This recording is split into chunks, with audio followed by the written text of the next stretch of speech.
Al-faidatul ula. Faedah yang pertama, ya ayuhan nabiyyu idza ja'akal mu'minat, sampai ke akhir ayat lah. Kalau tuan-tuan nak tanda tulis ayat ni ya, ayat 12. Ayat ini Allah Taala sebut zakarallahu wa rasuluhu sifat bai'ah. Sifat bai'ah disebut kepada kita 6 larangan. 6 larangan. Jangan syirik, jangan mencuri, jangan zina, jangan bunuh anak, jangan buat pendustaan, pengakuan bohong, jangan derhaka kepada Nabi, kepada Islam, kepada Allah. Maka itu 6 perkara dia sebut benda-benda yang negatif, benda-benda yang tak baik je. Timbul soalan, kenapa tak sebut benda yang asas? Kenapa tak sebut rukun Islam? Mengucap solat, zakat, puasa, haji. Kenapa tak sebut? Jawab dianya, wadzalika li'anna an-nahya da'imun fil kulli azman. Larangan ini total, semua waktu, semua masa. Tak boleh buat benda ni, 6 perkara ini. Adapun arahan Allah Azza wa Jalla itu telah diketahui oleh orang yang masuk Islam. Dia kena tahu dulu rukun Islam tu berapa. Jadi berbeza dengan larangan. Kadang-kadang orang tahu yang rukun, dia tak tahu yang larang. Ini bahaya kita hari ini. Sebahagian orang dia tahu yang asal. Dia tahu solat, dia tahu puasa, tapi dia tak tahu riba atau haram. Dia tak tahu rasuah itu berdosa. Dia tahu rasuah ni berdosa sebab kajian marah, tapi riba tahu tak tahu haram. Tahu haram tapi macam tak peduli ya. Maka sebab itu dalam bai'ah ini ditekankan perkara larangan. Sebab benda yang asas dalam agama telah diketahui. Itu satu daripada perbincangan. Yang kedua, apabila selesai daripada perjanjian, barulah Nabi kata fabayi'hunna, taqyid mubaya'atihinna, mu nak ikat setia, nak ambil 6 perkara dulu, baca, hadam, hayati, kita setuju. Ini penting. Dalam kita buat perjanjian, mesti jelas dia punya bunud ataupun poin yang nak dibincangkan. Hari ini secara alam realiti lah, kalau kita pergi buat perjanjian, apa-apa perjanjian, terutama sekali dengan bank, kita baca semua. Kau pakai cek luluh ni, nak luluh ni, awak punya permohonan, tanda tangan. Baca atau tak baca? Belek budak dah. Mana? Ni prank ada. Ni lagi. Luluh. Tak tahu apa perjanjian. Alah. Tengok. Allah SWT ajar kepada kita dalam perjanjian, mesti kita kena baca satu-satu. Selesai faham semua, fabayi'hunna, barulah mati stamp. Ini perlu dalam perjanjian. Sekarang ni kita boleh katakan, tak baca lah, senang. Mana cik? Ni tanda tangan sini. Nah, 10 tanda tangan. Satu muka pun tak baca perjanjian. Kena baca. Kita tengok sebab itulah perjanjian ni kadang-kadang tidak adil kepada customer. Tapi apa boleh buat? Dah kita tak baca, banyak kes berlaku. Beli insurans contohnya. Insurans dah lah tidak Islami. Perjanjian pun tak betul pula. Orang ni kalau berlaku sekian-sekian, boleh pampasan 20,000, dia masuk hospital bayar sendiri. Ada berlaku kes. Banyaklah benda-benda yang kita kena tipu ni sebab kita tak baca. Na'udzubillah. Jadi Allah ajar dalam perkara ini, sebelum kita bai'ah, sebelum kita terima pengakuan, baca biar jelas. Ni muka surat ni 3 hari 3 malam. Perjanjian pula bahasa orang putih, bahasa Inggeris. Alah, kitanya spek mata tak nampak Melayu ya. Macam nak buat? Itu tuan-tuan kena belajarlah ilmu tentang bai'ah ini, kalau tidak masalah kita. Allahu Akbar. Kita pergi kepada perkara yang ketiga, bai'ah faedah yang ketiga, Allah Ta'ala sebut wala ya'tinaka bibuhtanin yaftarinahu baina aydihin wa arjulihin. Dia kata apa? Kenapa dalam ayat ini Tuhan sebut, mu jangan buat pendustaan yang berlaku depan kamu di antara dua kaki kamu. Sebab apa? Mana hak depan tu hak dalam perut. Yang antara dua kaki itu tempat keluar anak. Sebab isunya di sini isu mengaku anak orang ditempel kepada suami. Itu bahaya. Ni ada kes ni berlaku ni. Zaman kita pun ada. Suami dia terkejut. Dia tak berhubung dengan isteri dia setahun dah. Tak ngam kata orang. Duduk serumah. Duduk di bawah satu bumbung tapi tidak ada kasih sayang. Tiba-tiba isteri boleh ngaku dia ada anak. Siapa dia buat? Pok dogo mana dia? Jadi maknanya saya ada suami. Suami tak hubung dengan dia. Dia mana ada perhubungan online dalam bab nikah kahwin ni, tak ada main online.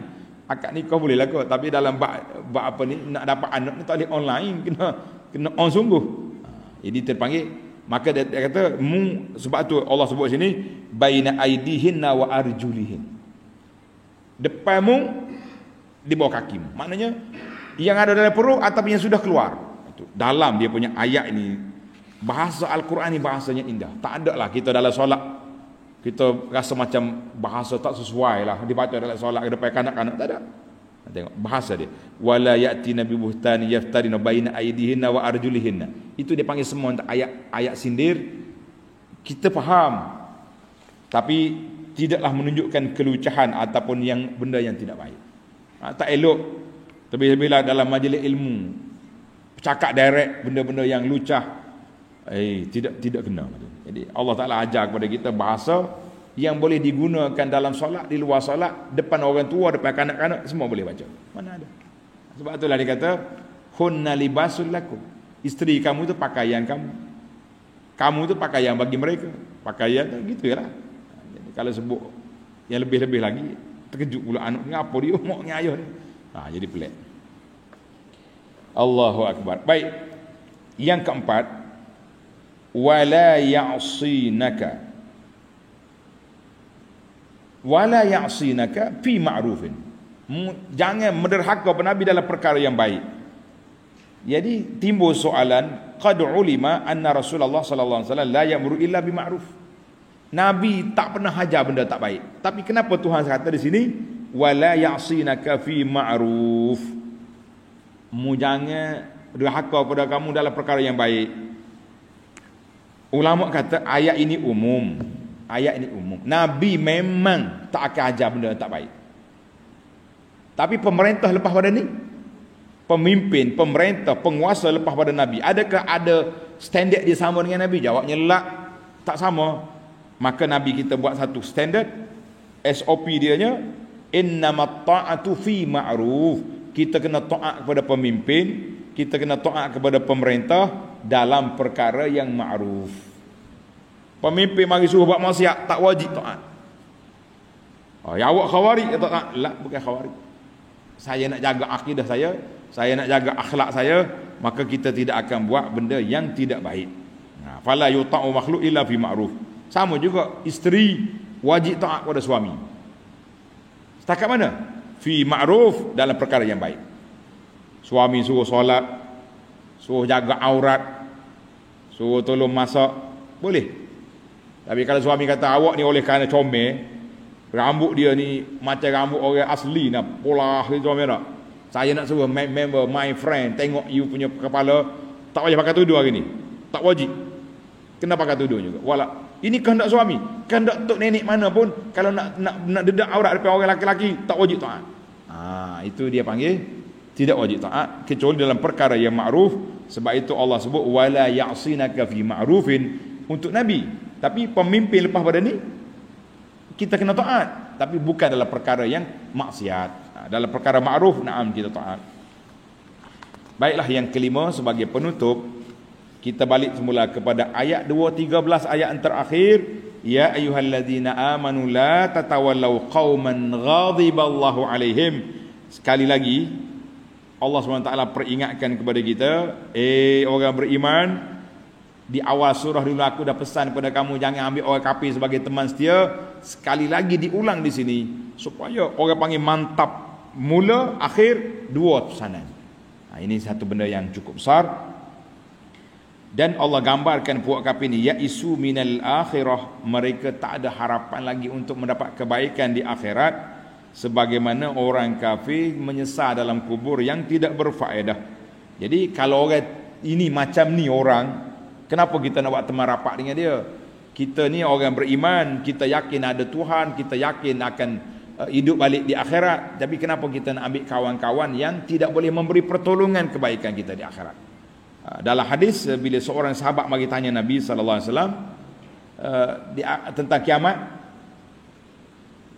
Nabi kata, anta ma'aman ahbabta. Hari kiamat esok, Allah akan bangkit kita bersama dengan orang yang kita sayang. Di akhirat esok, kita bangkit bersama orang kita sayang. Pada siapa? Sayang kepada orang yang taat pada Allah, ahli ibadat, orang yang kuat jaga syariat, patuh pada syariat, ikut sunnah Nabi sallallahu alaihi wasallam. Maka di akhirat esok kita akan bersama mereka, berjalan ke kolam Nabi sallallahu alaihi wasallam. Tapi kalau atas dunia ni kita sayang ke geng-geng kafir yang dimurkai oleh Allah Azza wa Jalla, awak nak gimana di akhirat esok? Baiklah para jemaah sekalian, alhamdulillah tamatlah kita surah Al-Mumtahanah.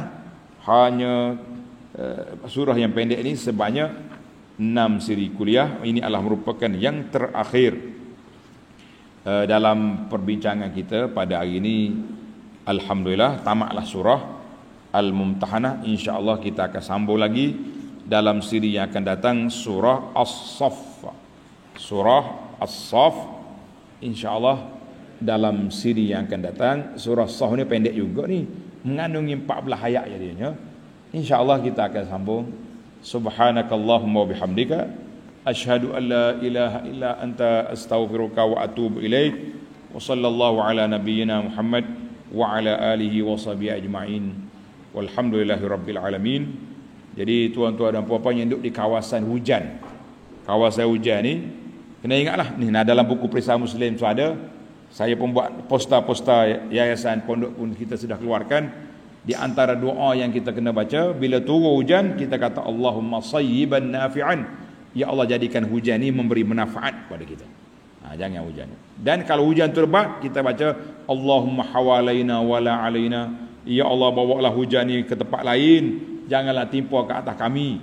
Allahumma alal akam wa zirab wa butulil awdiyati, ya Allah bawalah ke atas bukit, ke lembah-lembah, ke tempat-tempat yang tidak membinasakan manusia, hayawan-hayawan dan makhluk-makhluk yang lain. Tempat kita ni oleh kerana kita dekat dengan laut, kita kata bawalah, curahlah ke laut yang tidak membinasakan orang. Jadi kita banyak doa, minta Allahumma hawalaina wala alaina, banyak doa minta Allah Ta'ala selamatkan kawasan kita ini daripada tenggelam banjir ataupun tanah runtuh yang cukup menakut dan membahayakan. Dan kita doakanlah pihak para ni pegawai-pegawai yang penyelamat yang sedang mencari macam ni mangsa tanah runtuh, supaya mereka dapat selesaikan dengan cara yang cepat. Amin ya rabbal alamin. Wa sallallahu ala nabiyyina Muhammad wa ala alihi wa sahbihi ajma'in. Walhamdulillahi rabbil alamin. Wassalamu alaikum warahmatullahi wabarakatuh.